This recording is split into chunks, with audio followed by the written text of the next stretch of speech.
Good morning. We're going to get started with the Regional Transportation Commission. Thank you, Chairman, members of the Commission. Your first item is to conduct your first citizens participation period. And I'll just note for the record that we have Mayor Hardy on the line. This is the first time set aside for public comment. Anyone wishing to provide public comment with regards to any matters on today's RTC agenda, please state your name for the record and please limit your comments to 3 minutes. Mr. Hennessy. Good morning, Commissioners. Good morning, staff. Dennis Hennessy. I'm just a driver. And thank you, Mr. Jones, because that's becoming prevalent wherever I go. I have people asking me, why do you say I'm just a driver? That's between you and I. Hey, I just wanted to step up and re-edify what I've been talking about for the last several months about transparency to the public.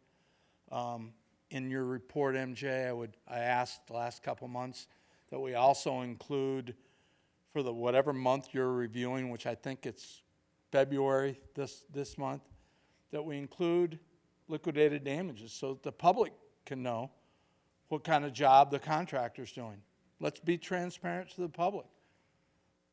But mainly I want to get up, all these months, I didn't even say years, I've been comparing apples to oranges in terms of BOC and response time. You people get up here and talk about response time, how long it takes, using 3 minutes as the average. And I'm like, that's wrong. Well, there's two sides of BOC. In our system, the AMDT system, there's 7 categories there. Service, safety, ops information, mechanical, there's 7, and each of those has an icon underneath that. What I'm talking about is when I hit one of those text messages, how long the response time comes back to me. Talking with Sabrina, we kind of straightened that out today. At least I got it straightened out in my head. So what I'm asking for is that when people come up to give those numbers, a 3-minute response time to a PRTT or an RTT, that's pretty good. Though if you're sitting in that seat and you hit PRTT and you wait 3 minutes, it seems like an eternity. But when I get up here and tell you that when I hit one of those buttons, I'm still waiting from a call back from last month when I pressed mechanical problem, my bus had shut down. Well, that's kind of an emergency, isn't it? I'm still waiting for the call back. I would like that when people come up and tell you about radio response, that they give you an overall. If you want to break it down to PRTTs and then everything else, let's do that. Let's also add something that I know Tom Atterbury tracks, and we as drivers don't do a good job of turning in. I'd like to see an icon that tells you how many times a driver's been verbally assaulted, because it happens 10 to 15 times a day per driver. That's not what's reported to the Department of Transportation, because we don't fill out incident reports. It's an everyday, every hour occurrence to us. I'd like that added, and Sabrina's working on that. But let's work on our transparency. Thank you. Thank you, Mr. Hennessy. Anyone else wishing to provide public comment? Okay. Come on forward if you're going to provide public comment. And this is on any matters that are on today's agenda, just a reminder. Okay, my name is Eric Melchizedek Christ Nimrod. Eric Melchizedek Christ Nimrod. Nimrod means valiant, strong in the Hebrew language. The only thing Nimrod is rebel against is evil. Rebel against evil. Yes, this is concerning Agenda 22. Transportation improvement. I'm for transportation improvement, especially the signage. And how you doing, Justin Jones, Mayor Shelley, and MJ. You'll have a beautiful day. Thank you, Mr. Nimrod. Anyone else wishing to provide public comment? Seeing none, I'll go ahead and close the first public comment period, and I'll turn it back over to Ms. Maynard-Carey. Thanks, Chairman. The next item is to approve the agenda. It's in order and ready for your approval. I'll entertain a motion. There's a motion to approve the agenda. All those in favor? Aye. Aye. Aye. Any opposed? The motion carries. Thank you. Next item is to receive the CEO report. And first it is, let me get here. There we go. So it's with both gratitude and a heavy heart that I share the news that this is Deputy CEO David Swallow's last board meeting. He'll be retiring in the coming weeks with 25 years of service to the RTC and to our community. For those of you who've had the pleasure to work with him or know him, understand the magnitude of this news. Not only does he have a profound level of knowledge related to all RTC functions, but he also has a wonderful way with people that has led him to build amazing relationships with staff, contractors, community leaders, elected officials, and beyond. Dave started the RTC in 2001 as a senior civil engineer. In the last 25 years, he's worked his way up to Director of Engineering Services, Chief Engineering and Technology Officer, and Deputy CEO.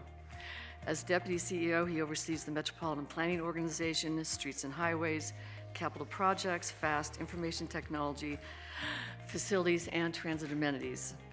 His engineering mindset, in other words, he likes to call himself a geek and a nerd, and the ability to approach challenges from multiple angles have made him an invaluable asset to this agency, consistently helping us turn complex problems into thoughtful long-term solutions.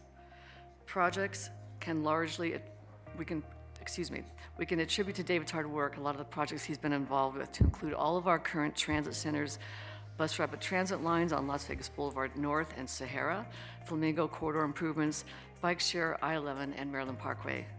A proud UNLV graduate, go Rebels, David has a deep-rooted passion for this community. Last year, he was named the Howard Hughes College of Engineering Alumnus of the Year. Dave was also inducted this year as the Distinguished Engineering Alumni by the UNLV Academy of Engineering. He and his wife, Christina, are the first husband and wife to receive such a distinguished award by UNLV. I can say, without a doubt, that Southern Nevada is a better place because of his dedication to our community. It has been a privilege to work alongside you, Dave. Sorry, and he will be greatly missed. So, as he begins this next chapter of his life, watch out, Christina. We know he'll continue to enjoy the things he loves most, which includes beer and dogs and cats and motorcycles and bicycles. And we wish him a well-deserved and fulfilling retirement. Everyone, please give a hand for David Swallow.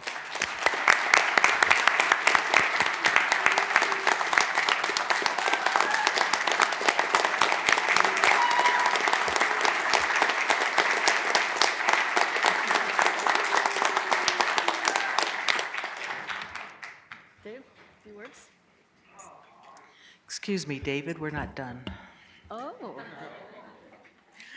As a very long-time partner with RTC and personally having worked with you since 2008, NDOT has a little something for you. We have a sign for you. So, if you would come up here, please.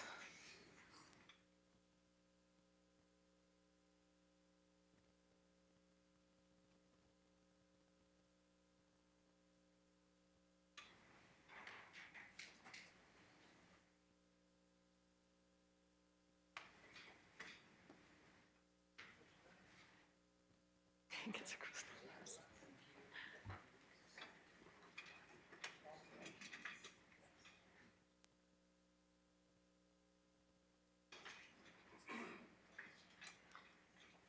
And on behalf of the RTC board, we are also very proud to present David with the Crystal Bus Award. We've awarded many of them over the years, and David is a 25-year recipient of the Crystal Bus Award. I love this photo of David.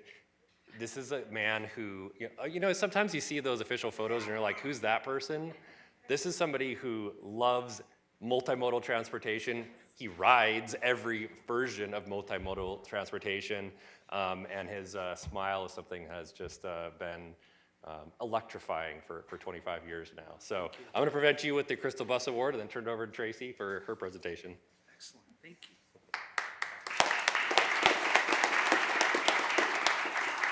I will honestly say this was made for you in mind specifically, so please.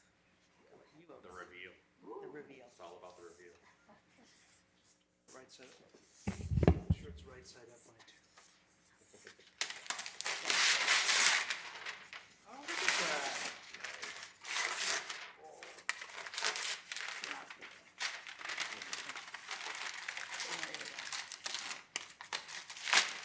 wrapped that good, Tracy.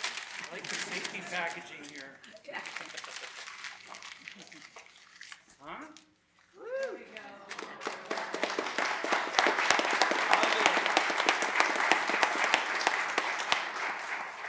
Can we get a picture? Yeah, yeah.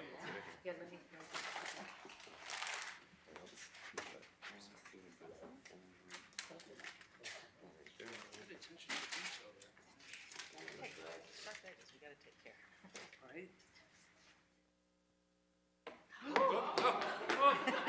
Wait, it's okay.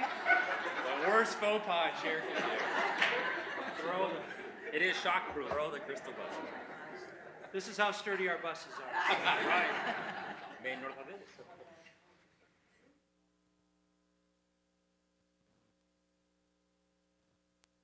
All right.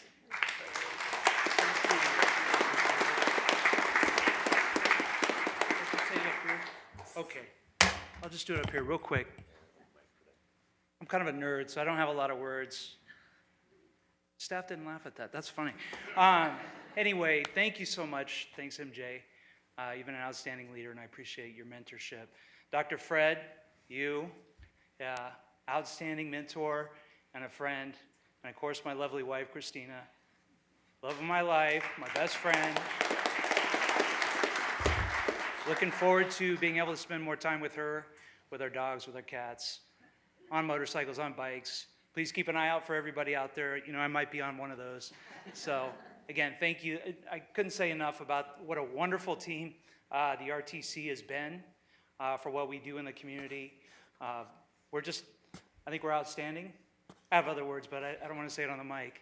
I think we're outstanding, and I really appreciate the opportunity to have worked with the agency for this long, to made all my work family, my friends, all that kind of stuff. So thank you all.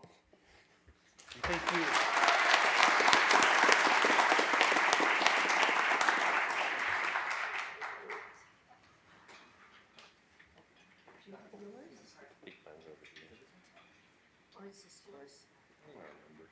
I think that one's mine, isn't it? Maybe half mine. We'll see. The good thing is, I guess. Everybody get a chair? Sorry. We're all shared the same. Okay. All right. So last month, RTC celebrated the Transit Worker Appreciation Day by helping our contractors recognize the incredible people who keep our transit system moving. I want to share my heartfelt thanks for the hardworking employees across TransDev, Tango Car, Intercon Security, Silver State Transportation, American Graffiti, and Nevada Cleaning Services. You know, it takes everyone to ensure that we are working on behalf of the public, and I want to, again, heartfelt thanks to those that don't get recognized. Their dedication is what moves tens of thousands of people daily across our community. So here's a quick video of how our contractors honor transit workers.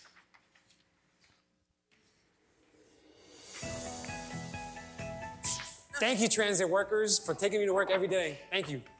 What an amazing day to celebrate the workers that move transit and to move people to and from in Las Vegas.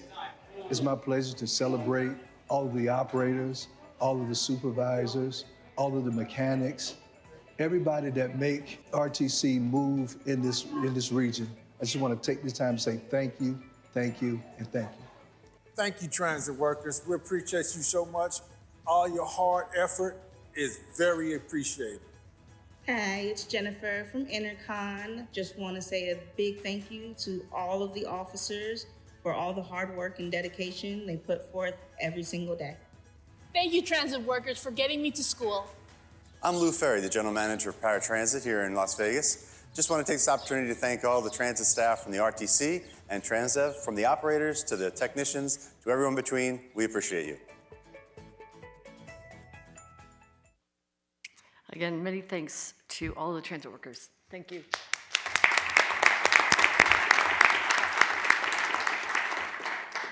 So before I turn it over to Deputy CEO Teresa Geiser to give you an update on transit, I'd like to recognize that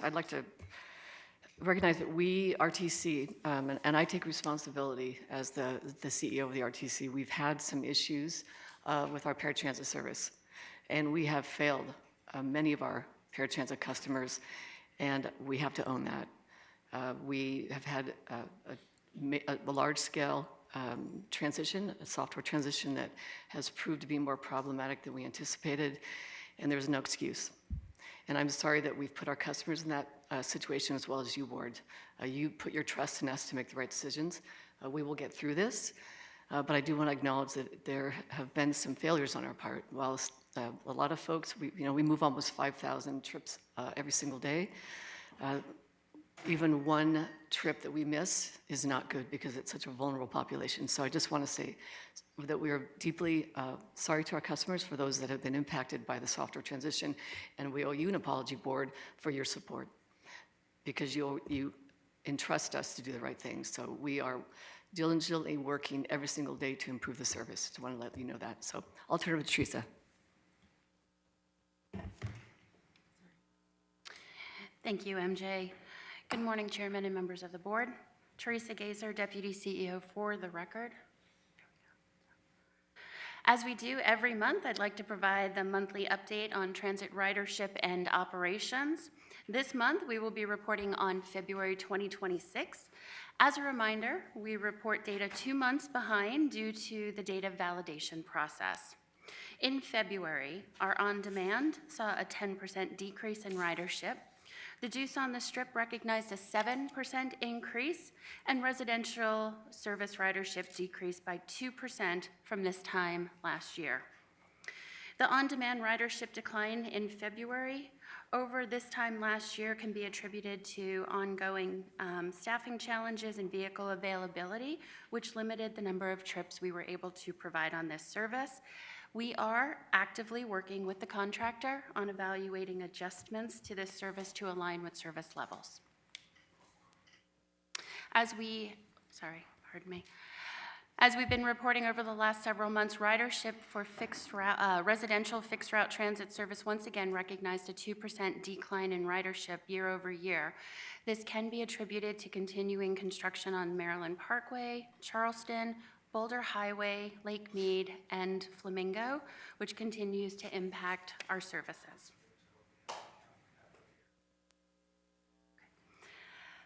Now moving on, I'd like to draw your attention to 9 of our 22 routes that recognized ridership increases. These 9 routes improved between 5% and 13% over last year due to changes in construction and improvements in schedules and routing resulting from our October 2025 service change.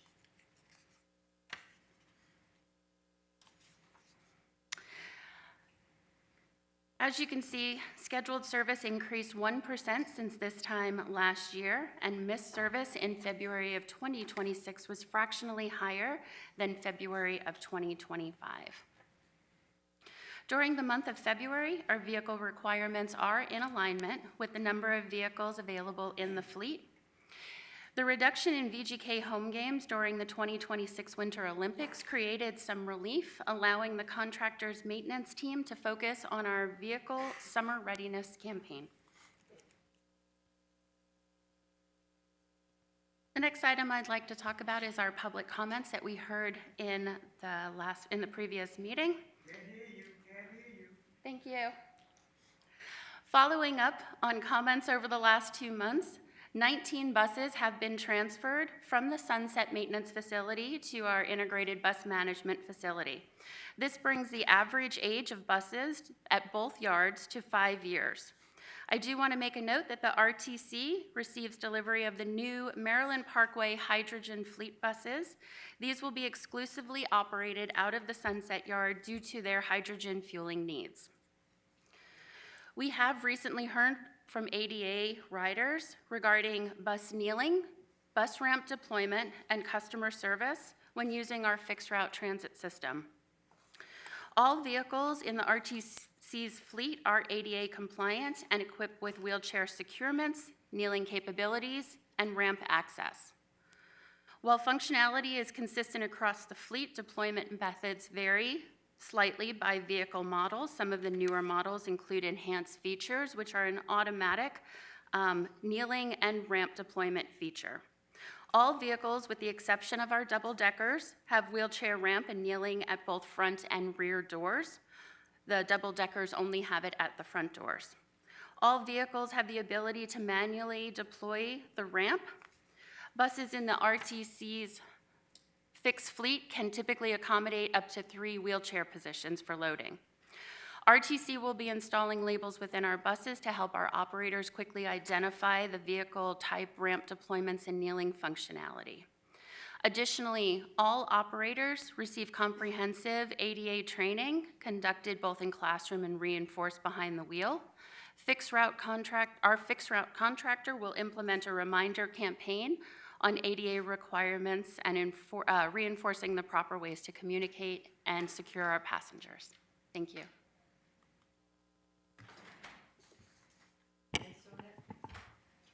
So next, we're going to turn it over to our Senior Director of Safety and Security, Tom Atterbury.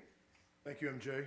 Good morning, Chairman Jones, council members, city mayors. For the record, Tom Atterbury, Senior Director, Safety and Security Operations for RTC. We'll go ahead and start with removals. Again, we're comparing February of 2025 to February of 2026. Removals increased, which is good. We went from 18,129 in February of 2025 to 18,998 in February of 26. That would be a 4.79% increase, or 869 more removals. Again, thanks to Commissioner Sigerbloom for SB 290. I think that attributes to it greatly. Right now, we've got about 2.5 months to go in fiscal year 26. We are at 164,598 removals. If that trend continues, we'll hit probably around 219,000 removals of getting bad actors off the bus. So thank you again for your support on that. Trespasses. Trespasses also increased from 32 in February of 2025 to 116 in February of 26. That's 84 more. Right now, we have 9 permanent individuals that have been trespassed from all RTC facilities. Right now in fiscal year 26, we have 1,032 trespasses, trending towards around 1,300. And also, just to follow up on a request from Councilman Seebach, we are doing research and development and looking for technology out there that would capture and recognize facial recognition on those individuals that have been trespassed for at least a year to permanent. So we are looking at that, and if we find that technology, we'll seek funding for that to support the bus drivers and safety and security. Okay, next slide is passenger on operator. Passenger on driver assaults had a slight increase from 2 in February of 2025 compared to 4 in February of 26. And passenger on passenger assaults also increased slightly from 15 in 2025 compared to 19 in February of 26. Through the end of March of 2026, we have 17 packs on operator assaults. 2 of those are spitting. Compared to our ridership, those numbers are extremely low. Operator on PAX assaults, 9. The last death on a bus was in fiscal year 23. And just to follow up on what Mr. Hennessy was talking about, we have 66 non-physical verbal assaults that we track. Any questions for me? Any comments or questions? Seeing none, thank you very much. Thank you. Thank you, Tom. For our next agenda item, Deputy CEO Andrew Kelman will provide you with an update on the progress of our roadway funding, including fuel tax and sales tax. Andrew. Thank you, MJ. Andrew Kelman for the record. I'll begin our third quarter roadway funding update by highlighting our total projects to date. Since 2014, 731 projects have been started, with 538 of those completed. Currently, we have 94 active design projects and 99 active construction projects underway. These projects are made possible by a mix of federal, state, and local funding sources, which include grants, motor vehicle fuel taxes, sales taxes, and fuel revenue indexing and its extension. Since 2014, we have awarded more than $3 billion in roadway contracts to local jurisdictions. The breakdown of funding includes more than $2.6 billion in fuel taxes and more than $440 million in sales tax. This graph shows how the dollars under contract compare to our total roadway revenues and expenses. As of the third quarter, total revenues exceed $3 billion. The total contracts are just over $3 billion, and the total expenses are just over $2.6 billion. The RTC and local agencies are working to deliver projects and invest funding back into the community to maintain and enhance our roadway network while also improving safety for all roadway users. Lastly, the roadway projects that the RTC funds and delivers in partnership with local jurisdictions have created or sustained more than 26,000 jobs since 2014. Now, let's take a look at some of the construction projects that wrapped up in this third quarter. Each project demonstrates how roadway funding is making a real impact by enhancing safety, improving mobility, and ensuring our valley's roadways are well maintained. Our first project comes from Clark County at the intersection of Charleston Boulevard and Sky Vista Drive near Red Rock. Crews converted this previously stop-controlled intersection into a fully signalized intersection while keeping the existing bike lanes to improve safety and better manage traffic flow as the area continues to grow. The project also included construction of a new parking lot on the south side of Charleston at the future trailhead of the Red Rock Legacy Trail, complete with an automated gate, retaining wall, and fencing. Dynamic messaging signs and additional roadway safety features were installed to enhance safety, convenient travel to and from the Red Rock area, while also improving access to the region's trail system. The project wrapped up in February with a cost of approximately $4 million. And I'll just note for the record that the parking lot and the Legacy Trail Phase 1 will have its grand opening on April 28th. Very excited. The next project in the city of Mesquite installed a new traffic signal at the intersection of Hardy Way and Falcon Ridge Parkway. Improvements also included asphalt paving, updated pavement markings, streetscaping, and upgraded curb ramps and crosswalks. In addition, fiber optic cable was installed to connect the signal to the region's traffic management system, supporting more efficient operations and reliable travel for the community. The project was completed in February with a cost of approximately $1.3 million. And the final project we're highlighting this quarter came from the city of North Las Vegas. The intersection of Cheyenne Avenue and North 5th Street underwent significant roadway and underground infrastructure improvements to address critical repairs and upgrades. The project was completed in January with a cost of $11.8 million, and this upcoming video will highlight the benefits of the project.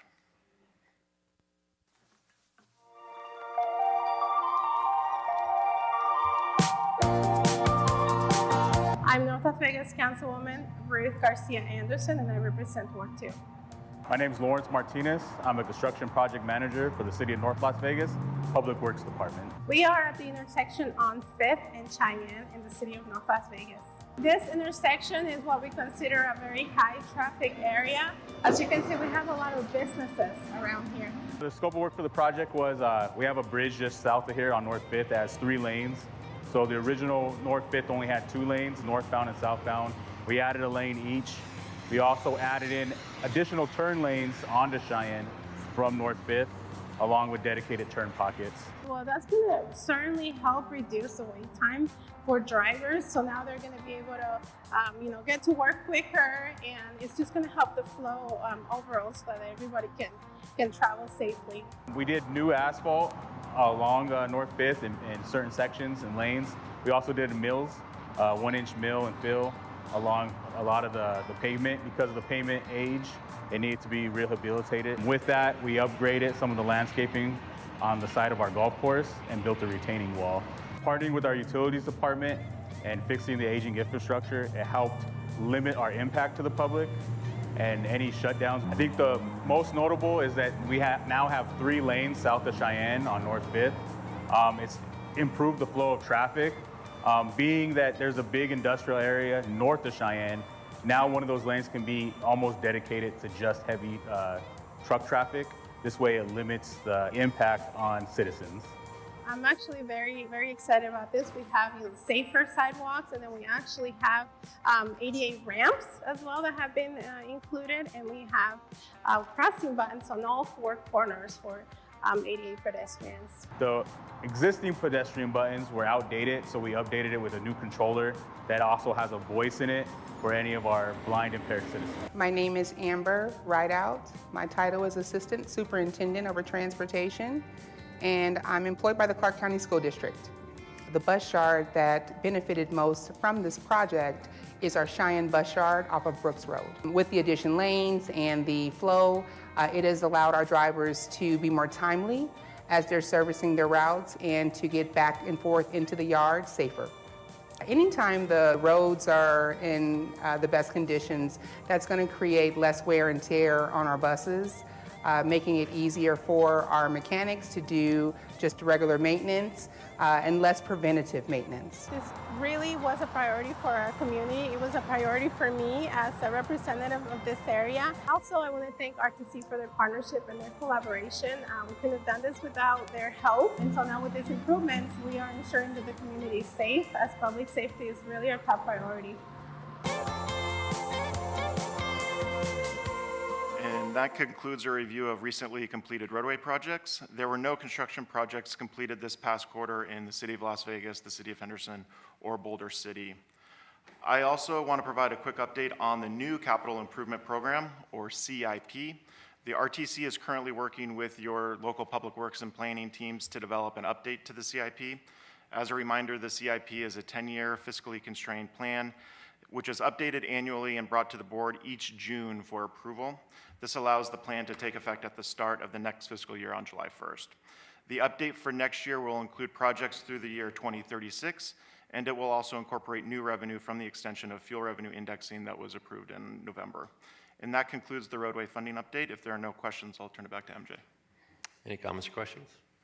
Councilman? Yeah, thank you, Mr. Chairman. To begin with, I just want to say on behalf of the City of Las Vegas, and I have some of our staff here, right? I know this was a big project for us. The delays that we saw there, people always hate the orange cones, but I kept on telling people, just wait, it's going to be worth it, it's going to be worth it, and it most certainly is worth it, right? Just to note, the Cheyenne corridor there has seen many challenges, and we've had a lot of safety issues along that stretch. There was an extremely high-profile traffic collision that claimed all the children for an entire family, right? So anything that we can do to improve roadway safety, it's well worth it, and I really appreciate it. And on this one, right, again, before there was safety challenges, in the area for pedestrians, Again, I've participated in the walks before, so this is a very positive step forward. I think we need some more work in the area, of course, but again, on behalf of the residents of the City of Las Vegas, I'd like to extend a big thank you, of course, on this one, and I look forward to the continued partnership, of course, with the RTC, our friends at the Department of Transportation. Thank you so very much. Thank you.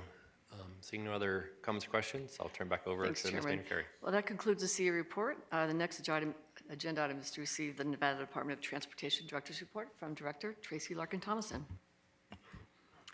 Thank you and good morning. Relatively short update this month, but last month was Nevada Moves Month, and it's kind of a fun month to go out and around the state we work with different schools, basically educating pedestrians, bicyclists, and parents about the safety of safety of walking and bicycling to school.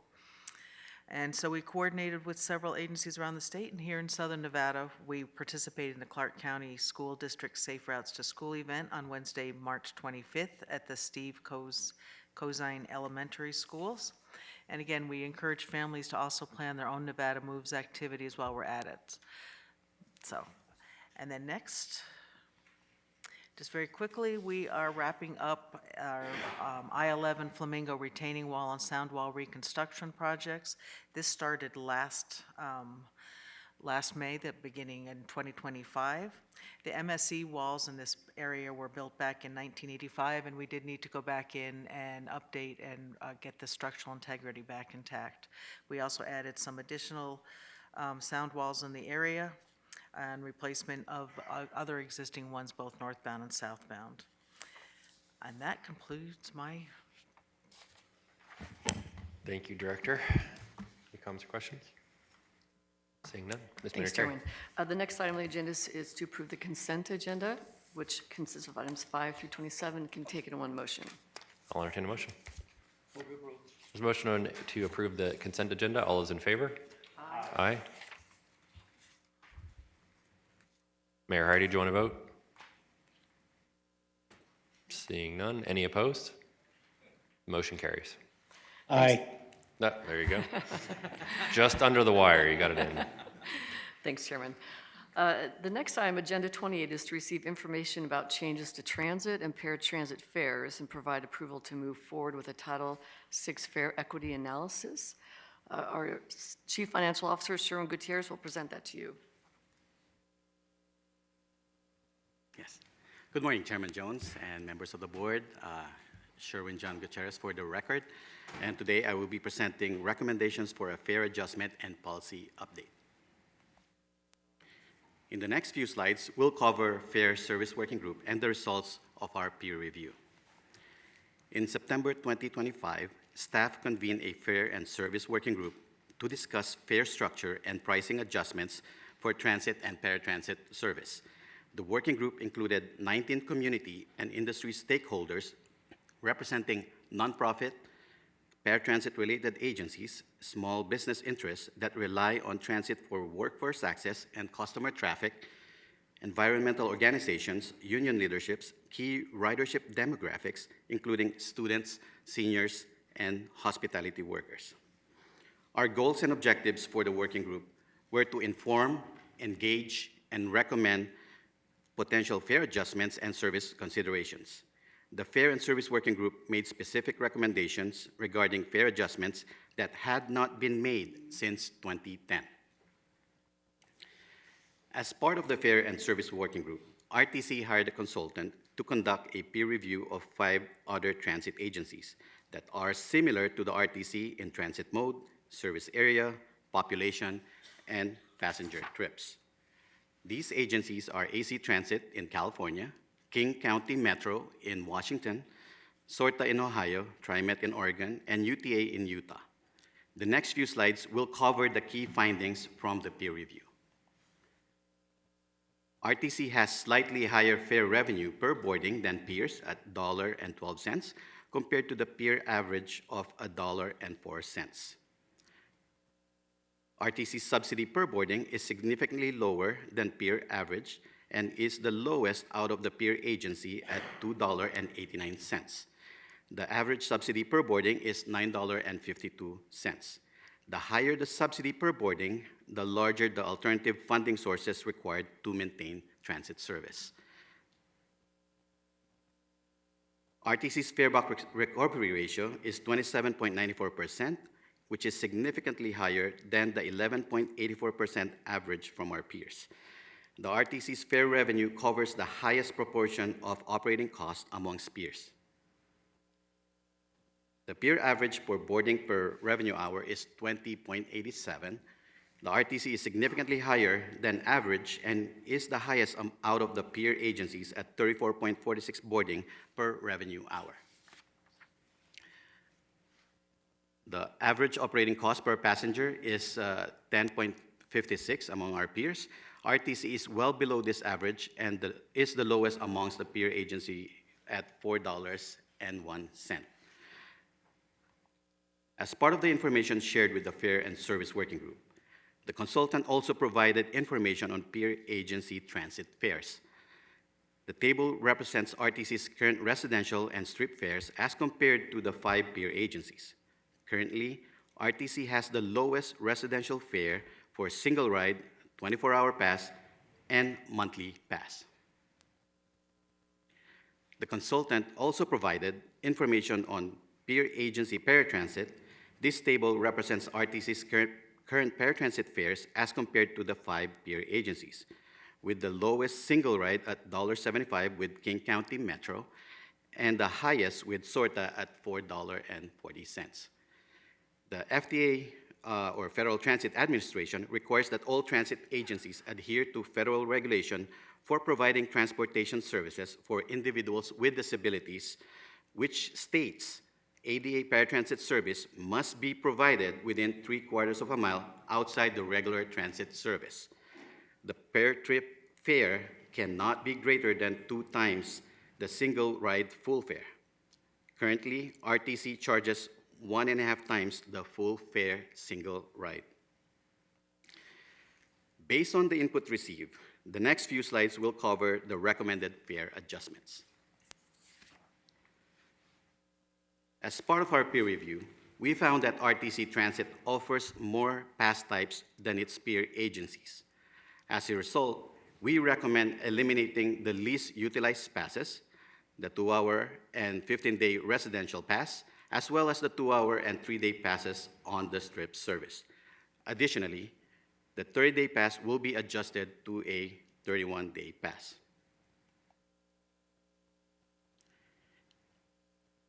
The numbers shown in red are the recommended fare changes for transit service. For residential fares, the single ride will increase from $2 to $3. The day pass or 24-hour pass will increase from $5 to $7. The 7-day pass will increase from $20 to $25. The 31-day pass will increase from $65 to $80. And then for our Strip fares, it will increase from $4 to $5 for the single ride and $8 to $10 for our 24-hour pass. All reduced fare discounted rates will remain the same at 50% off of the new full fare price shown. It is worth noting, as shown in previous slides, that this fare recommendation mirrors our peers' current fare structure. With this fare change, we are expecting about a $12 million increase in our revenue.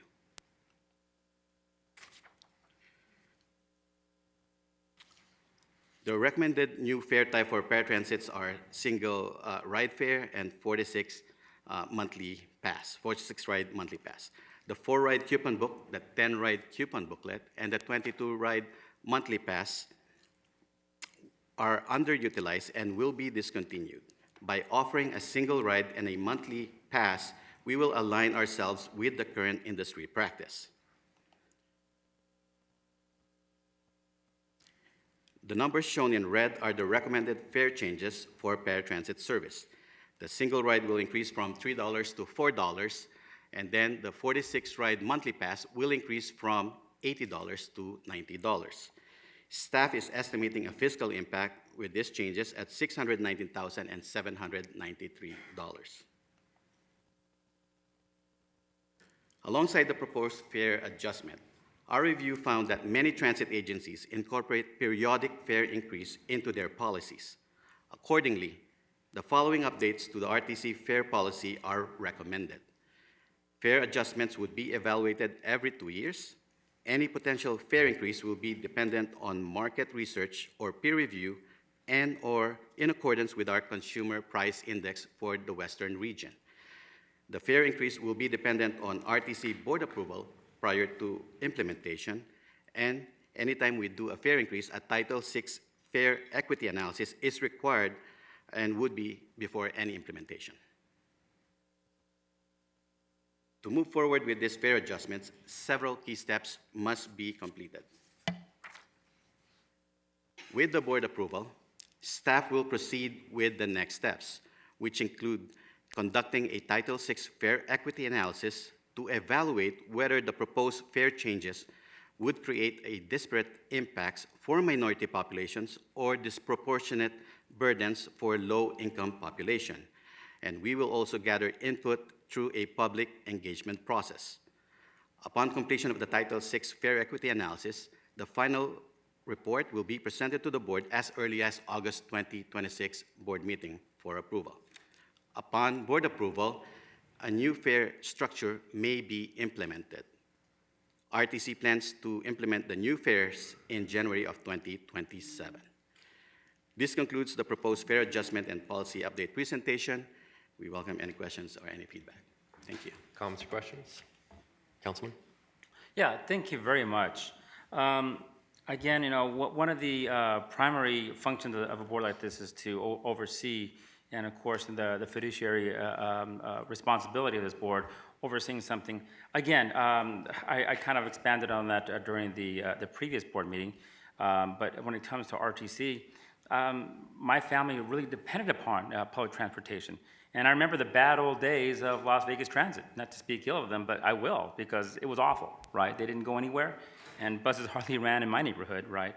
So now I really appreciate, as a member of this board, just how important it is to have a functioning, alcanzable, right, a reachable and a functioning public agency like this. I do have a question. Now, some might say that, of course, the fees that are being proposed, right, $3 to $4, it doesn't sound like it's very much, but, you know, newspapers are going to look at that and say, hey, it's a 25%, you know, increase, right?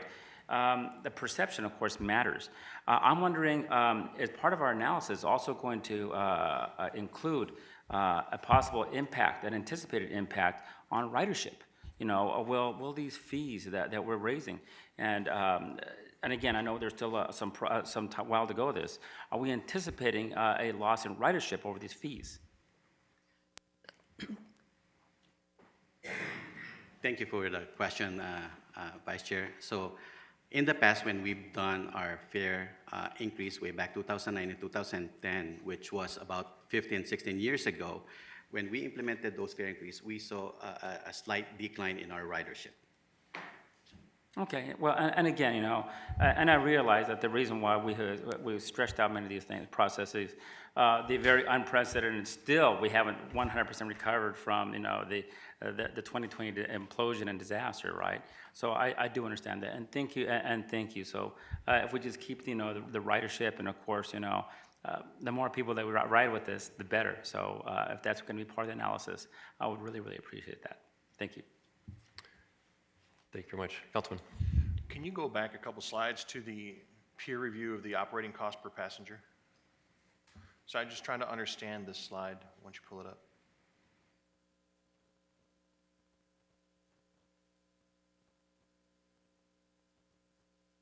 Right there.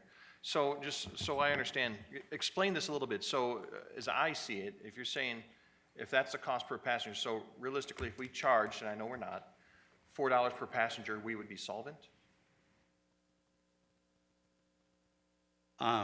So the $4.01, this is on our fixed route service. Okay. Okay. And then if we're charging $4, we will not be solvent because some of those are multiple trips. Like, for example, we provide a 30-day pass, they can ride multiple trips. So it's an average of the trip cost, per trip cost. Sorry, explain that one more time, sorry. So we have customers, like for example, for our monthly pass, they ride as many as they can within a 31-day period. So when we average those, it's not gonna go for the $4 per ride. Right, so I understand, so we subsidize it, but what you're saying is if we were to charge without any passes, without any, you know, hey, you buy this many, if we were to just charge $4 per ride, we would be in the black. If we only offer $4 and no discounted pass, then yes, we will be break even. But that means it's only one single ride. Every rider will pay $4, and then our cost is $4. Trip there, $4 back, exactly, again, yes. so it adds up. Okay, thank you, I just want to understand that. Councilman. Thank you, Mr. Chair. I was just going to comment on the fact, and I can't speak for other jurisdictions, but in the city of Las Vegas over the last several years, we've taken a number of measures to make sure that the fees that we charge are equitable, but also help the city to maintain services. And so the presentation that you gave is right in line with what our jurisdiction is doing, and I'm guessing is what other public agencies are doing to make sure that we can continue to provide the best service possible. So thank you very much. Yeah, and I'll just echo that. I mean, county none of us like to raise fees or expenses when we know that people are struggling, but also we can't allow 15 years to go by before we ever have that discussion, and that's why I know I can say cities and counties of putting in every single fee increase that we do, the requirement that it be reviewed on a more regular basis to index to inflation and consumer price index. So I appreciate all the work that went into this. It was a difficult discussion. I appreciate the input that was provided from from the committee and members of the public, and I think this is the right policy for the agency to pay for a lot of the upgrade and services that we've already committed to, including security and buying newer fuel-efficient buses. And so this is not just raising rates, this is providing better service to our customers. So I will entertain a motion. There's a motion on the floor. All those in favor? Aye. Aye. Aye. Any opposed? Motion carries. Thank you, Mr. Gutierrez. Thank you, and I would like to add that we still have a lot of work ahead of us. The public comment period, the Title VI analysis may impact the fares that you saw today, so we'll make sure and keep the public in the loop as well as you board. The next agenda item is 29. That's to receive a presentation on the tentative budget for fiscal year 27. And again, I'll turn it over to our CFO, Sharon Gutierrez. Thank you, MJ, and good morning again, Chairman Jones and members of the board. Sherwin John Gutierrez for the record, and today I'll be presenting the fiscal year 2027 budget. So for fiscal year 2027, we are budgeting $1.24 billion for transit, bicycling, planning, roadway funding, and traffic management. This represents a $100 million decrease compared to last fiscal year's budget of $1.34 billion. The total funding sources equals $1.24 billion. The largest contributions include $317.2 million from sales tax, fuel taxes at $246.8 million, grants at $206.8 million, passenger fares at $61.4 million, fund balance at $381.5 million, and other at $26.9 million. This slide illustrates the portion of sales tax RTC receive. Out of the 8.375% sales tax, RTC receives 0.5%.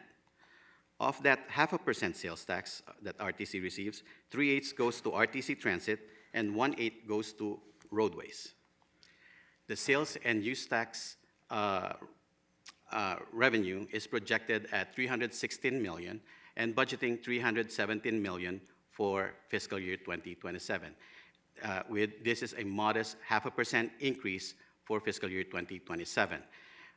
This trend aligns with revenue expectation amongst your jurisdiction.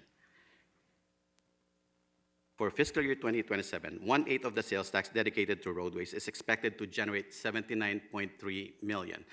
66.6 million of that goes to roadways, and the 12.7 million goes to Clark County Department of Environment and Sustainability.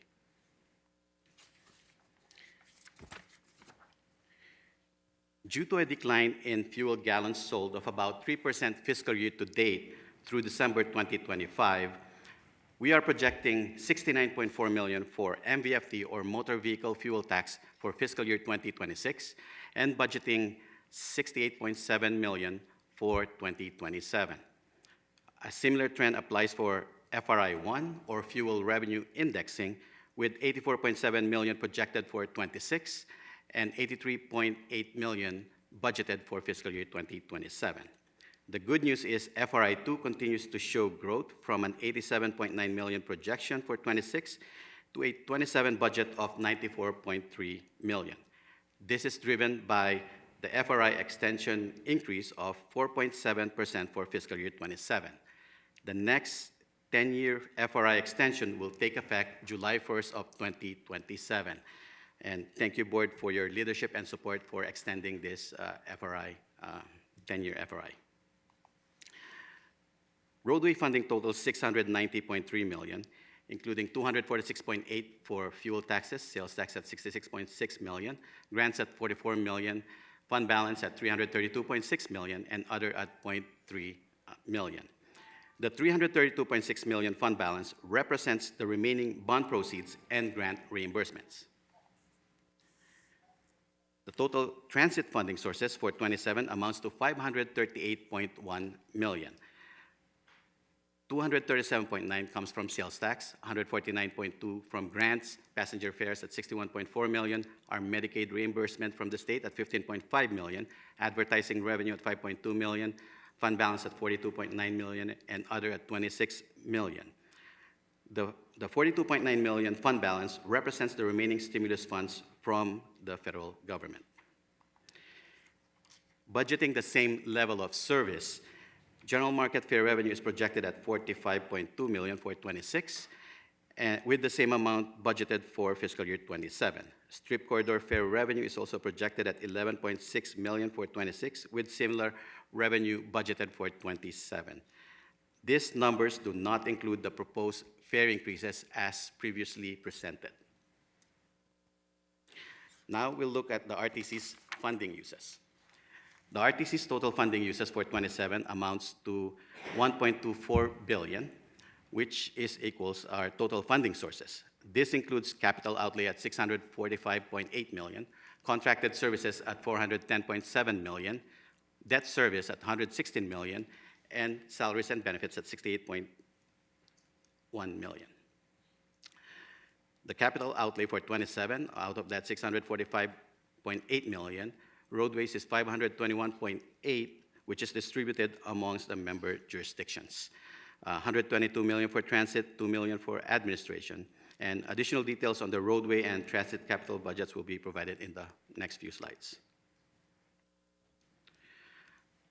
For 2027, the total roadway funding uses are projected at 690.3 million. 521.8 of that is for capital outlay, debt service at 116, transfers at 51.8, and contracted services at 0.7. Over the past 10 years, RTC has reimbursed over 2.2 billion for roadway projects. For fiscal year 26, the total project spend is projected at 526 million and budgeting 522 million for fiscal year 2027. Of this amount, 81.5 million is allocated for the Maryland Parkway project. Again, thank you very much, Board, for your leadership and support in extending FRI. Of the 81.5 million for Maryland Parkway BRT, 44.4 million is grant funded and 37.1 million is locally funded from FRI and sales tax. To advance roadway projects, RTC utilizes a combination of debt financing and pay-as-you-go funding. Total outstanding bonds for fiscal year 2027 are projected at 1.2 billion, including 782 million for FRI, MVFD at 292.3 million, sales tax at 112.9 million. The total debt service related to the outstanding bonds for 27 is 116 million, with FRI at 72.1 million, MVFD at 34.5 million, and sales tax at 9.4 million. The total transit funding uses is 538.1 million, contracted services at 371 million, capital outlay 122, salaries and benefits at 29.1, and transfers at 16 million. If we compare our budget of 538 to last year's budget for transit, there's a 23.9 million decrease in our transit budget. This is driven by efforts to identify ways to save money. Starting July 1st of 2023, or fiscal year 2024, the competitively bid fixed route contract reflected a significant rate increase, mainly due to high labor costs, with, of course, inflation as a secondary factor.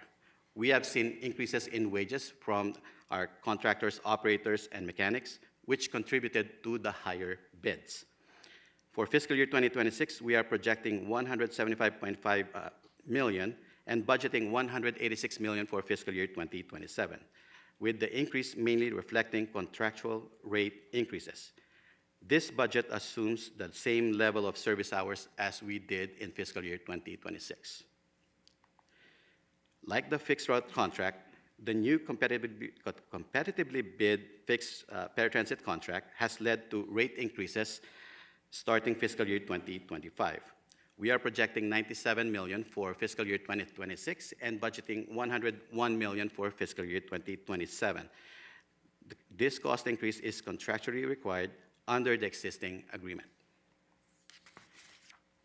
In fiscal year 2024, with board authorization, RTC increased the number of armed security officers and transit vehicles.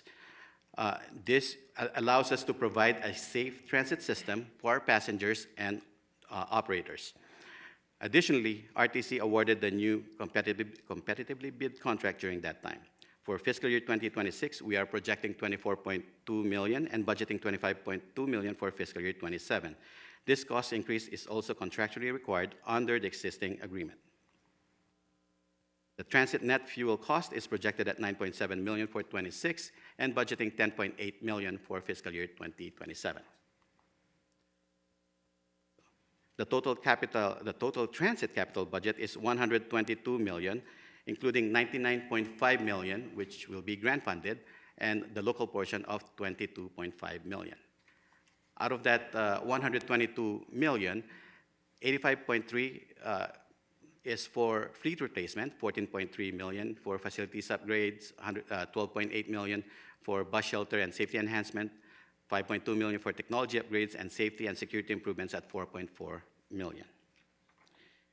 This concludes the RTC's fiscal year 2027 budget presentation, and we welcome any questions or feedback. Thank you. Thank you, Mr. Gutierrez. Councilman? Yeah, thank you again, Mr. Chairman. Thank you very much for this great presentation, right? I really appreciate all the efforts that our team has done to making sure we can keep the wheels going, that we can keep the buses rolling, get people picked up and delivered. I know we've had a couple of hiccups lately. I'm really happy that you addressed that.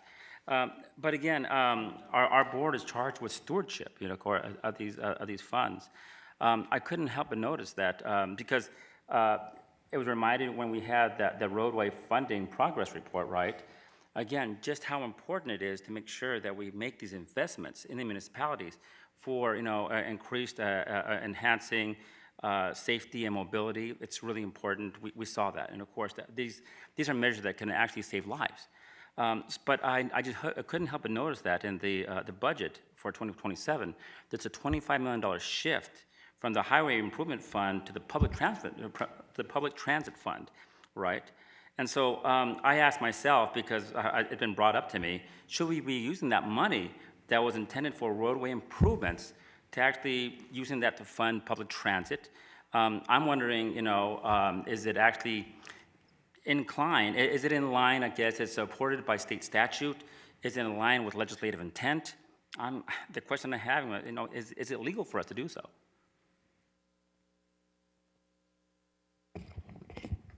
Councilman David Clyde, for the record, yes, it is. Based on statute and local ordinance, it is legal. Okay, but is it and I guess there's a little more to it. Is it in line with legislative intent? Because again, what we actually went to, and I actually served with several people on the board here who were there lobbying our legislature for these funds, and these were the part of it was we were lobbying for funds in part for, of course, for maintaining these highway improvements, these roadway improvements. So I just want to clarify that the only revenue from Q10 that is in this budget is the $25 million that was approved by this board in 2019. The additional Q10 that we've been speaking about recently, that's off the table. So this was, again, this $25 million transfer was intended to help with the transit deficit, and that was approved by you and the rest of the board back in 2019 as a clarification. Well, if it was approved in 2019, the shift there, is there going to be a shift back for those funds back into the highway improvement? I think there's certainly been conversation with you and the rest of the board that if we are able to identify a sustainable funding solution for public transit, as you know, we have a $118 million annual deficit. If we are not able to identify a funding source that addresses that, we'll be cutting about 42% of our transit service beginning in July of 2028, sometime in 2028. And so the intention back in 2019 was to utilize some roadway funding to help support transit, and that's why. And this was pre-pandemic, and so that is, again, if we're able to identify a funding source, I think there's a conversation that could certainly be repaid. Well, but getting back to that, I mean, it does show, though, that we do have, the public transfer fund started the year with $366 million, in cash on hand. And so I know, look, in the grand scale of things, $1.2 billion what they're spending, $25 million in contrast. I mean, it's way more money than I have in my pocket, way more money than I'll ever have, right?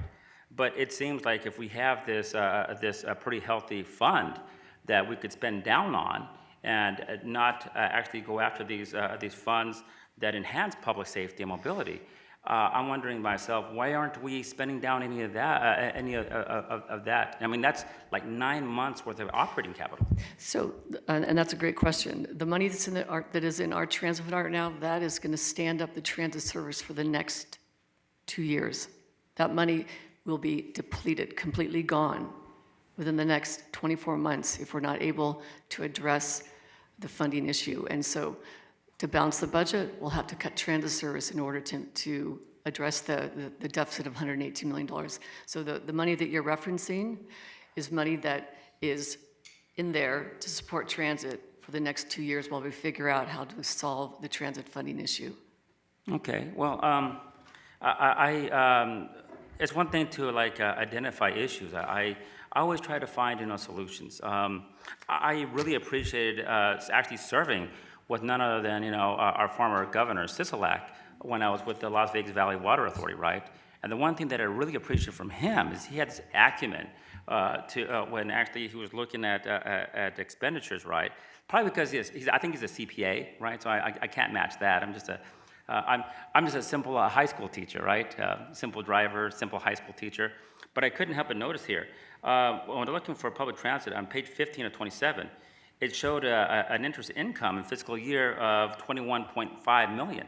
Now, I noticed that there wasn't any projected income for the same thing, the interest income for fiscal year 27 and 26.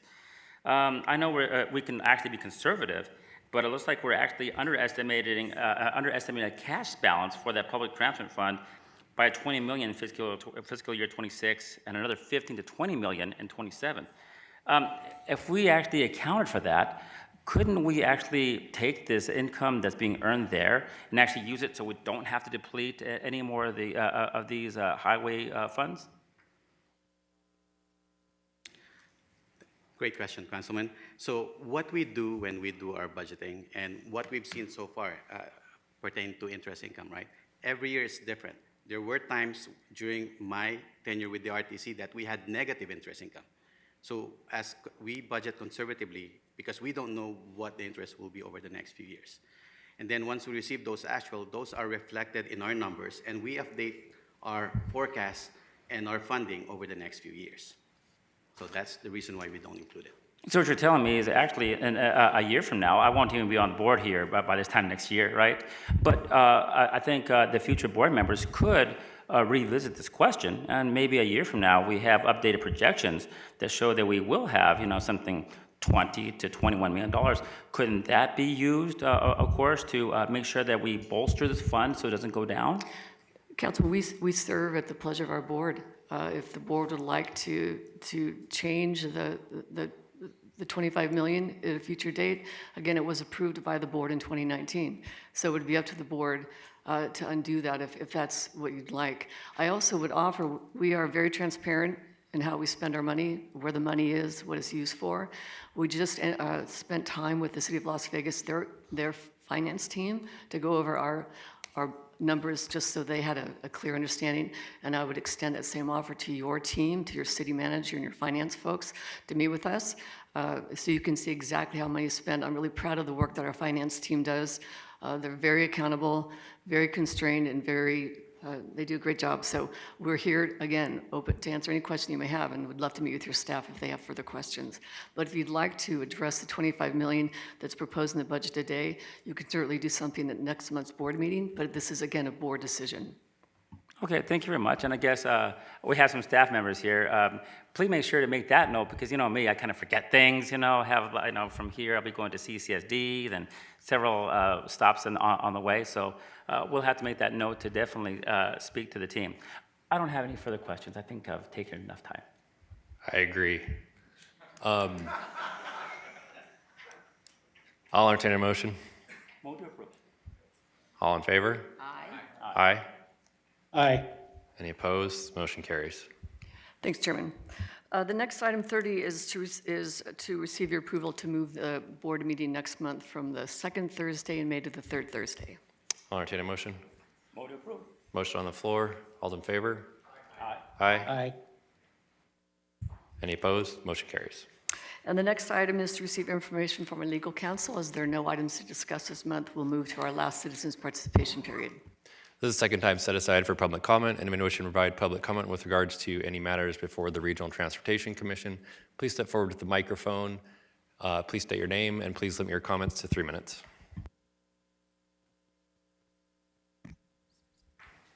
Ms. Jones. Hi, my name is Shelley Jones. Can you hear me okay? Because I can't hear myself.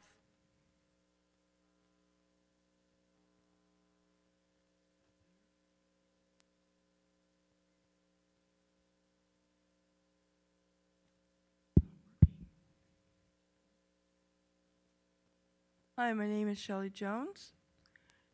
SHELLEYJONES.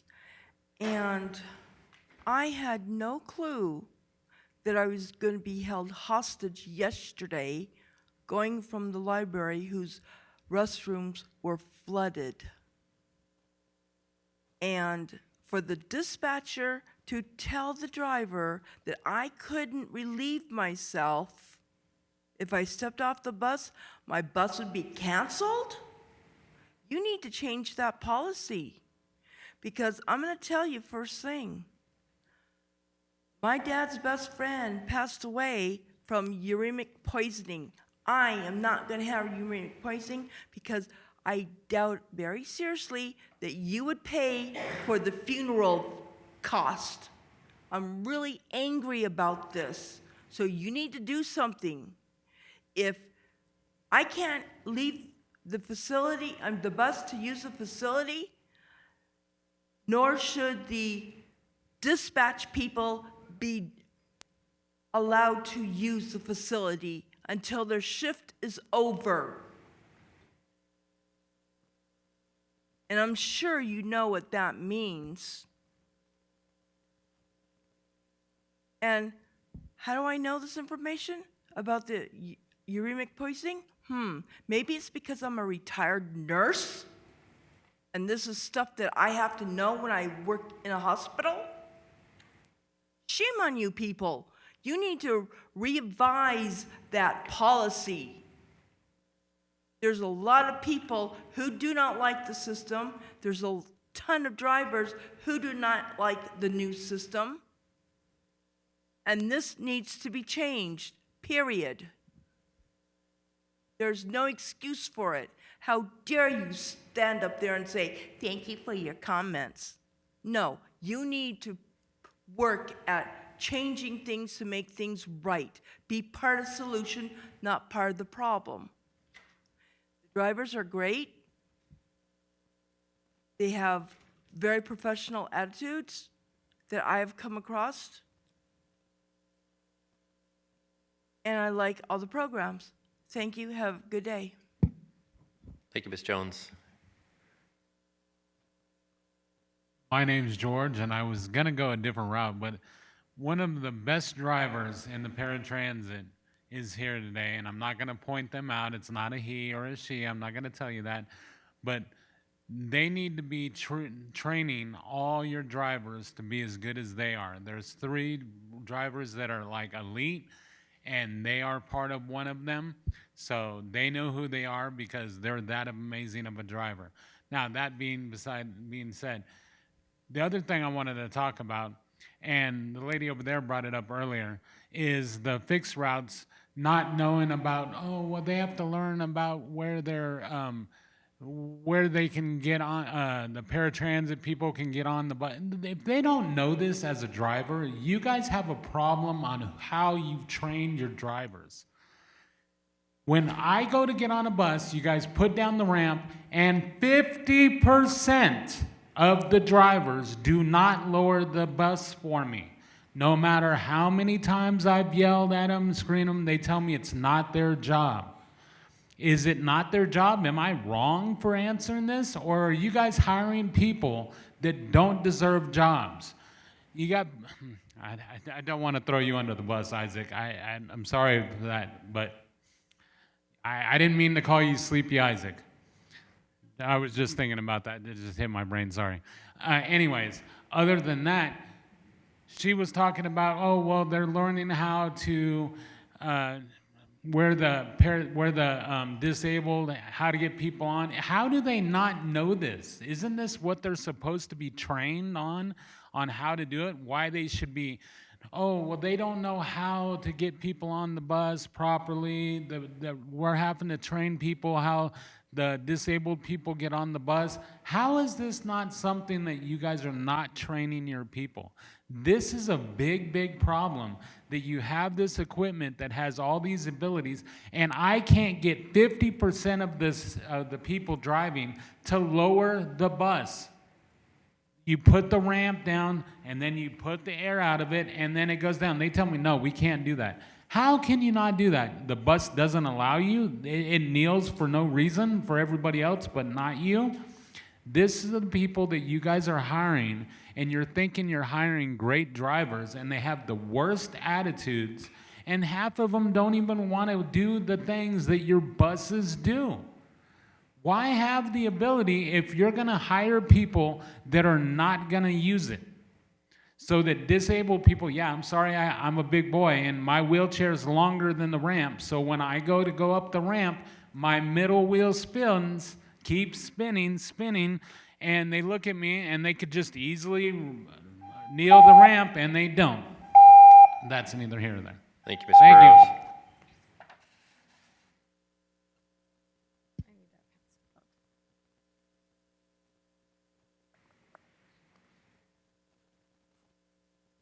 Morning. My name is Marilyn. I've been a long-time RTC paratransit customer, and I own a home in the Sienna community near Tropicana and Wallapai since 2003. I want to begin by saying how truly appreciate the many aspects of the paratransit service. The buses are clean, and with my experience, the drivers have been helpful. I especially appreciate the features like the pickup alerts and the GPS tracking on the new app. I'm here today because I'm being denied a safe pickup at my home, even though the paratransit bus already drives directly past my front door. I've tried to resolve this through official RTC channels, but was ultimately told it was a budget issue and to come here. At one point, the RTC staff did come out and do a site visit and took shots of the barriers, but when supervisor followed up, she told me she couldn't help me because my home was just outside the service area. When I explained that there was no sidewalk, I have to travel in the street in my powered chair, she said that's my community's problem. I also reached out with a letter to my commissioner, but the issue remains unresolved. I brought videos of me in the street and photos to show you what that community problem looks like. If you'll notice Exhibit B, there's no sidewalk on my street. To get to the pickup point, I have to cross a drainage gutter and then travel an active roadway. Even with a ramp I had installed, I'm forced into the street. There is no safe access path, and my power chair is in the traffic, and it's scary and not safe. As you can see on Exhibit C, my home is only about 100 feet from the service line. But more importantly, the bus already enters my gated community, Exhibit D, outside the service area. It comes down the street, right past my house, and then continues to the corner where I'm expected to wait in the road. This isn't a request to expand a route. The bus is already there. This is a safety issue. So I am requesting a reasonable modification under Category 3 of the ADA because there is no safe, accessible path to that corner. I've included my contact information and call reference numbers on the fact sheet I've provided and respectfully request a written response within 30 days. And I just have one more thing. In Sienna, it's a gated community, and the GPS always takes the drivers to the wrong gate. They can't get in. So if you can include like a live, real-time text messaging between the driver and the passenger, that would be really helpful. Thank you. Thank you, Ms. Messmore. You're in my district, and I will personally reach out to you. Next speaker. Is there anyone else who? Good afternoon. My name is Donna.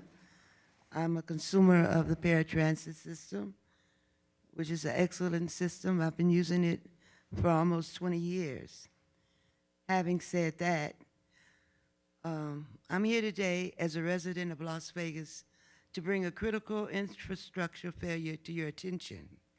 On April 6, 2026, a significant and documented delay on paratransit caused me to miss a vital connection, Amtrak Thoroughway at 6675 Calypso South Strip Station, leaving at 8:15. Kingman, Chicago, arriving in New Orleans, April 9th. I should be in New Orleans, but apparently I'm supposed to be here. As you have frequently advocated for a more connected and accessible Las Vegas, I wanted to share with you how these local delays create a domino effect for travelers. Missing a regional connection is not just an inconvenience. It results in lost wages and additional expenses. The Great West, we truly cannot be a high-speed capital of America if our internal transit links are unreliable. I urge you and your office to prioritize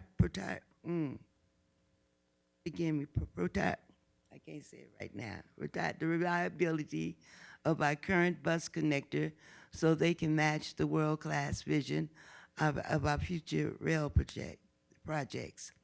I want to say Kingman, Chicago, New Orleans. The railroad built this city. The building that this sits on is railroad track. The railroad built this city. And I just want to say briefly, I don't have to go to the intricacies about the conversation, what in and what on, whatever.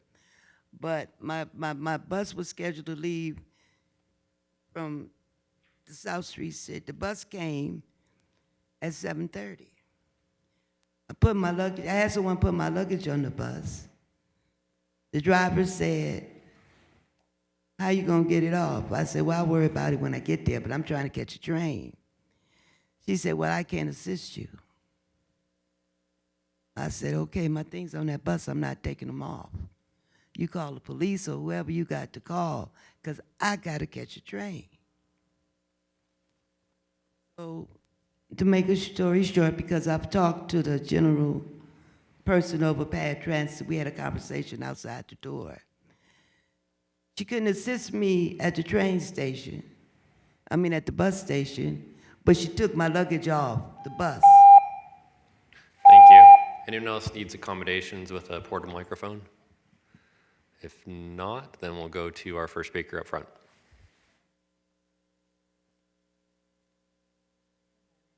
Day, Commissioners. My name is Marvita Toller. I have been in the transportation industry for 9 years. The last 4 years, I've been a supervisor on the roads. For the last 2 years, I've been a shop steward for Teamsters Local 631.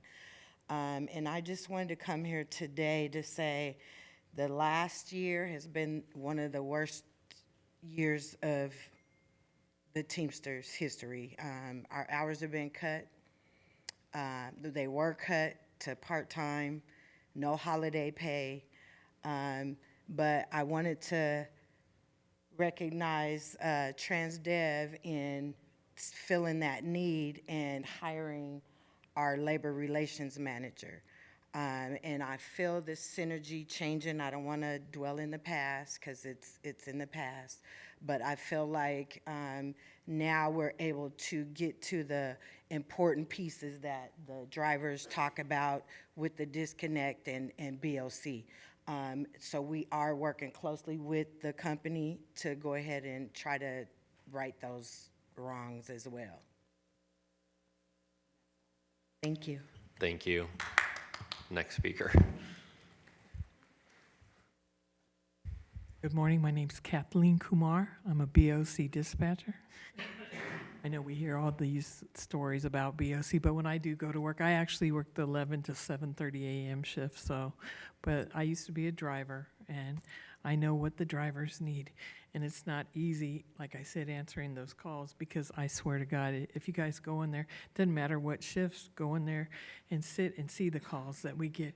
I know I try hard to answer them as fast as I can. But I just want to also say thank you to all the road supervisors, radio dispatchers, drivers, and BOC. Did I say BOC dispatchers? Anyways, we all don't get thanked enough, and I know everybody comes there and they try hard. That I do know. But that's it. And I love paratransit. Have a good day. Thank you. We appreciate you. Next speaker.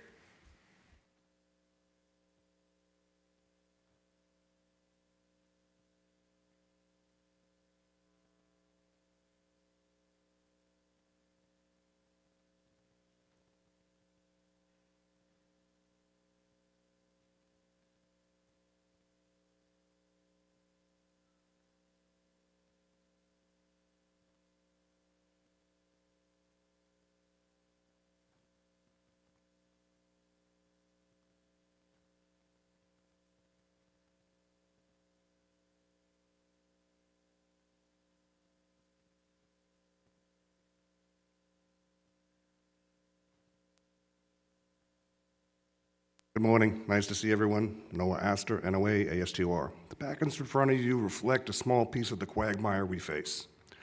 Breach of Exhibit B, Section 102, Scope of Work, Part C, page 9, number 48 of the contract. NRS 482-275 requires any vehicle to have visible plates that must be legible. Exhibit 1 illustrates this does not happen. Breach of Exhibit 2, page 9, number 5, page 10, number 8 and 9, and Transit Services Operations and Maintenance, page 12, item D8, page 17, item E7, respectively. Safety is paramount in this business. Exhibit 2 illustrates the conditions of the shuttle cars. The holes in the carpet go clear to the floorboards. Catching someone's heel in this increases the chance of a crash. Also illustrated in this exhibit are the shuttle cars that have expired registrations, which falls under the same contract breach. Exhibit 3 illustrates how things are fixed. Packing tape on drive cams and outside mirrors. Breach of Exhibit B, page 34, number 3. Pre- and post-trip inspections are an essential part of the operation. Half the zonars do not work. Some are missing entirely. There are no paper backup logs on the buses. When problems do arise, and if you have the ability to report them, in a lot of instances they go unrepaired. Kneelers, ramps, dash lights, missing lug nut covers, broken driver seats, unattached seatbelt latches, to name a few. We need to focus on this. I'm not casting aspersions onto anyone, but this should be alarming to everyone. Thank you. Thank you. Next speaker, please. Morning, buddy. This is my name is Herman Garcia. I've been a driver since I obtained my first license when I was 16 years old. Okay, I maintain a pretty good record all year round. I worked for Lyft, Uber before coming to RTC, and I am a devoted and a very compassionate bus driver. And I'm here today with this buddy just to give you my story, basically of the situation I see this going on. Like my colleague here just explained to you, some of these buses, they're not in proper shape. I've had a lot of buses that I've drove, and I have my last battle, I was with 8 routes, okay? One of the hardest route is Sahara Express. You have to go extremely timely. But my point is this, that we have a lot of construction, and that gives a toll on our drivers. You know, it makes it really hard for us to look or proceed ahead, picking up passengers on time, be like this lady that don't miss her flight or whatnot. I try my best to be on time. And for being on time in the difficult situations that we're facing with construction and the bus not being in good shape, guess what? I run a yellow light turned into red in an intersection that's very busy, and I was let go from this company after being 4 years with the company, almost 4 years going. I have an outstanding record, It speaks for myself. I had awards, achievements, and everything. Have a couple of degrees, but that's not beyond the point. The point is that we gotta make it fair for our drivers to get training if something like this forbid, not to just on the same day, hey, let's ask this guy for his badge and let him go. No, we gotta look at the problem. Problem is we have to be on time and buses are not working properly. Two, we have construction, so we got a lot of things in our way. So I just want to leave it with that. So I want to get my job back. That's all I'm saying, because I love working for the community. My name is Herman Garcia. Thank you.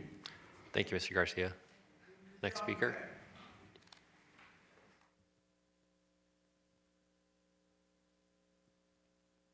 Good morning. My name is Prem Gururajan.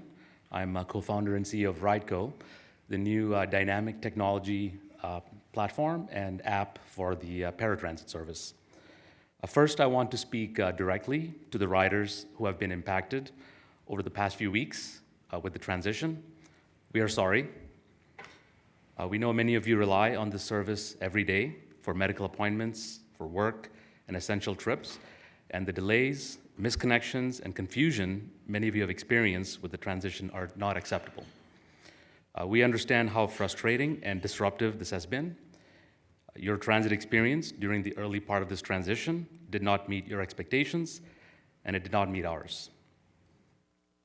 This is a major change to how paratransit operates, from scheduling to communication, and it involves updating several connected systems, including software, data, equipment, and daily operations.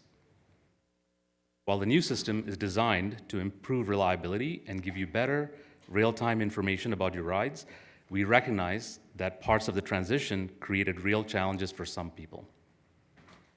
Since the system deployed on March 10th, we've been focused on making things better for you. We have streamlined the software app for your phone. We have multiple team members on the ground here supporting the transition and resolving issues.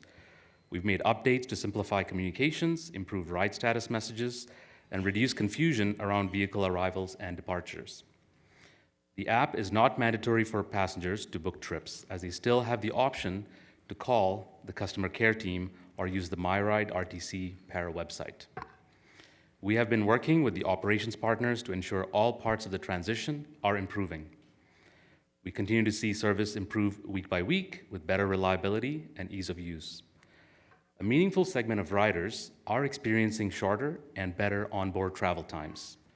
Our teams are closely monitoring every part of the service, making adjustments, and prioritizing the issues that matter most to you.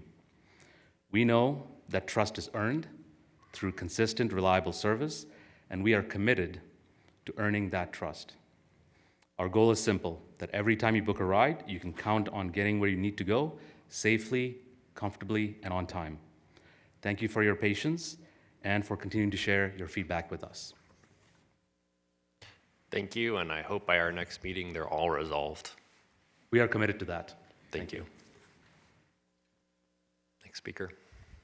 Good morning, Commissioners. Lou Ferry, General Manager for TransDev for Paratransit. Just wanted to say, following the Prim, TransDev corporate and my local team, we are committed to working with the RideCo and RTC staff to make this thing work.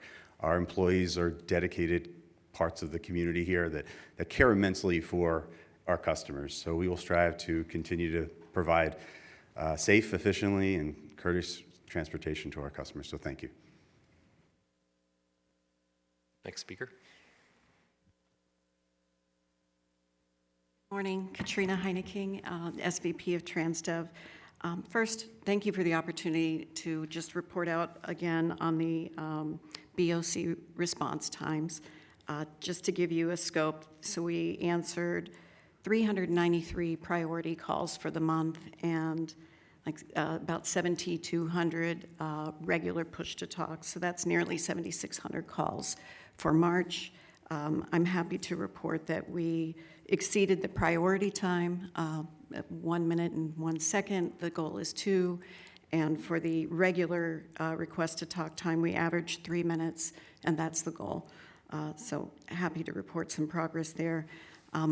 and honestly, I would like to take a moment to thank the entire team and the Teamsters that, show up every day, 7 days a week, and answer those calls 24 hours a day. We appreciate their efforts. We are disheartened to hear that we've, even had one failure in ADA accommodations or serving our ADA passengers, and we are committed to doing better. I do agree with our labor partners that there seems to be some confusion in the different series of the buses. We have about 30% of our fleet that have an automatic kneeling mechanism. So we're going to do our part and remind the operators of the differences in the fleet. And as CEO or Deputy CEO Teresa mentioned, which I can't take credit for, it was your team's idea to label the different series inside the vehicles. We'll also be addressing this at our mandatory April safety meetings as a next topic. I also have to say that we're going to be adhering to strict enforcement of our ADA policies. And I'm sure that all of our employees would understand and would agree that we just cannot fail our most vulnerable users of the system who depend on RTC for the services that they need. Thank you for your attention. Thank you. Next speaker. Good afternoon. My name is William Lynn, ATU president. I just wanted to come up to make sure to remind everybody that next month is Mental Health Awareness Month, and especially with a lot of drivers and BOC and everybody else that's going through all the tragedy that they're going through right now. Obviously, I've came up here and stated it over and over. I hope that the RTC has a couple things that they have planned to try and do for the month. ATU is planning some events that we plan on doing for the operators, since obviously we have no trust in the fact that Trash Dev can do anything. I noticed how you put the awards up, but as soon as you left MJ, that food was gone. The people were all gone. It lasted a good half hour, 45 minutes. So at least we got good pictures up there of it. That's great. But the ones of us that had to still sit in there and listen to the people who say, hey, when I made the phone calls, food's coming at 3, more's coming at 4, more is coming at 5. 5 turned to 7, still didn't see nothing, so. But I'm glad they made sure it was their way you were there. And the rest of you, have a good day. Like I said, hopefully for Mental Health Awareness Month, we can come together and try and find some solutions that are really approved for, and that actually go through to everybody. Thank you for your time. Thank you, Mr. Lynn. Mr. Nimrod? If there's anybody else that wants to address the board, please step forward now. If not, Mr. Nimrod will be our last speaker. My name is Eric Melchizedek Christ Nimrod. You can find Christ in the Gospels, Matthew, Mark, Luke, and John, conquering death. I push conquering death because religious people worship death. Man is not dead. He's not on that cross. He's alive and well. So you can find, they call it Easter. I call it Victory Day. So good. There's a bus stop at Rawhide and Maryland Parkway that has no bus stop ID. It's being repaired and such on as this, but it has no bus stop ID. It's for bus 109 going north. It's across from Siegfried and Roy Park. You need to put a stop ID on it so people can call and find out when is the bus coming there. The CX should stop there too, going north. The CX should stop there too. It just goes right on past. On March 21st, bus 16706 at 9:50 pulled off while I was in front of the yellow line. There's a yellow line and there's a sign that says it's a federal offense to stand in front of the yellow line while the bus is moving.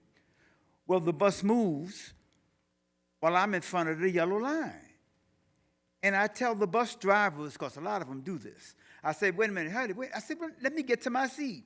I said, can you read the sign? The sign says it's a federal offense for me to stand in front of this line and for you to pull off.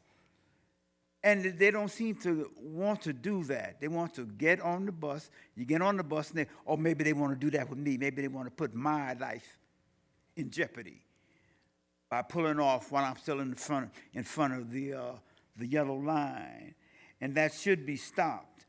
Train the bus drivers properly, because they're breaking a federal law. Bus ID 68, right out here on the corner of Grand Central Parkway and Bonneville. It's not working. There's a sign that says it's closed. And then they have all these directions. You can walk this way, you can walk that way, you can walk this way, you can walk that way. It's very confusing. It's stupid, actually. And that bus stop should be working. There's enough room there for the bus to get in and pull out. So I don't see what the problem is, but evidently there's a problem. Thank you, Mr. So Nimrod. check it out. It's right there at the corner. You can look and see for yourself what we must go through with this signage problem. Thank you, Mr. very Nimrod. much. With that, we'll close the second public comment period, and we are adjourned. Thank you, everyone.